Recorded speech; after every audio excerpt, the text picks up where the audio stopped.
All right, let's talk gardens this morning. Okay, we've got more snow headed our way, more wintry mix, as Tucker likes to call it, and your impulse might be to kind of just hole up. Well, you know what? Now's actually the time to start thinking about that garden for spring and really plotting it out. And our own garden guru, Derek, said that he started to kind of look around when we said our garden guru earlier and said, where? We're talking to you, Derek Thomas, with us this morning to tell us what we need to do. Hi. Hi, how are you? Doing fine. Okay, Good. so I guess the first thing is to come up with a plan. Yeah, and you know, this is the time, the weather last week really inspired the segment, because a lot of times people will look at gardens and they'll say, wow, that garden looks so great, it looks so put together. And it is. There was some thought that went into it. You know, what happens is traditionally in the first of spring, the garden centers will roll out a lot of stuff, right, a lot of color, and people will go and buy one of each and plop them in, no plan, and then by midsummer the garden's kind of a train wreck. I've been there, done that. Okay, so tell us when we're planning our garden, what's the first thing we need to do? Well, you have to make a plan. You know, you've got to make a checklist and prioritize What does that mean? You know, what's important to you? What worked? What didn't work? You know, take the time to look and say, okay, last year this failed and it failed because, and so this year I'm going to do something different.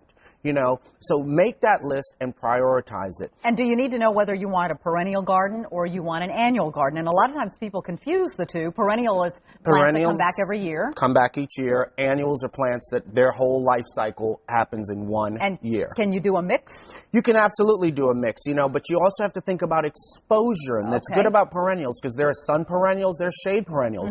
You know, where does your garden get the most sun or the most shade? Don't plant a plant that needs full sun in the shade. It's going to fail.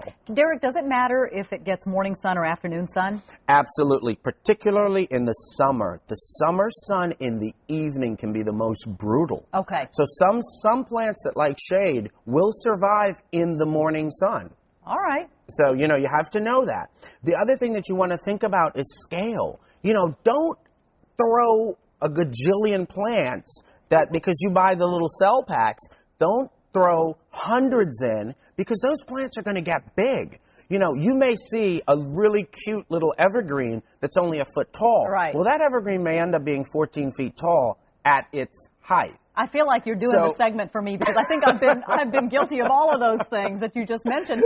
You know, I'll see a garden, like for example, a garden center. You'll go, they'll have this little beautiful garden, you know, sort of a demonstration garden, and you think, that's exactly what I want my garden to look like. No, you have to find out what the ultimate size is of the plant. You have to think about the scale. If you've got a small garden, don't go in there and overstuff it. You know, the plants are going to grow, and that's the beauty that a lot of people see in June. Right. Is because they planned now. Okay. You know, the other thing that you want to think about is your time constraints.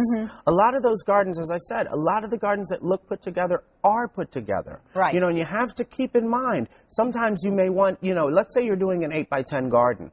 That's going to take about 2 hours a week of your time to maintain. Well, can we take a look at some befores and afters of Absolutely. Just so folks get an idea? Just so people can get an idea. Now, see, this is a site, and what they did here was they actually they've cleared the site. They've got a landscape plan that they're going to implement. All right. And once the site has been cleared, you implement the plants. Now, the plants look a little sparse here, but, you know, you're giving the space for the plants to grow in. Right. Okay? Okay. And here, this is 2 years later. Things have started to mature. Things have started to fill in. And you can see what the whole plan was behind it. I love the that. plants don't look all run into each other. Right. Because it's been proper. Now, this is a tough garden. Right. This is a really rectangular space.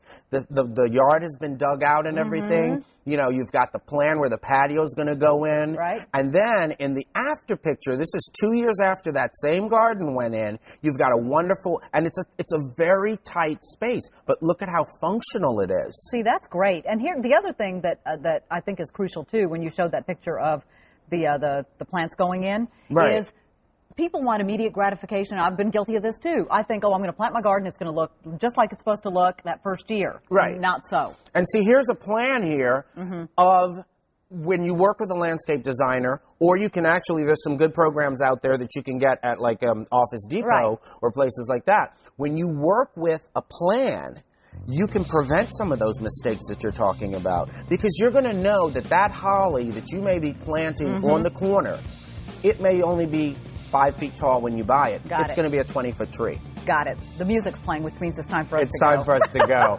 We'll be back. Plan for garden greatness. Got it. Thanks, Derek. We're right back.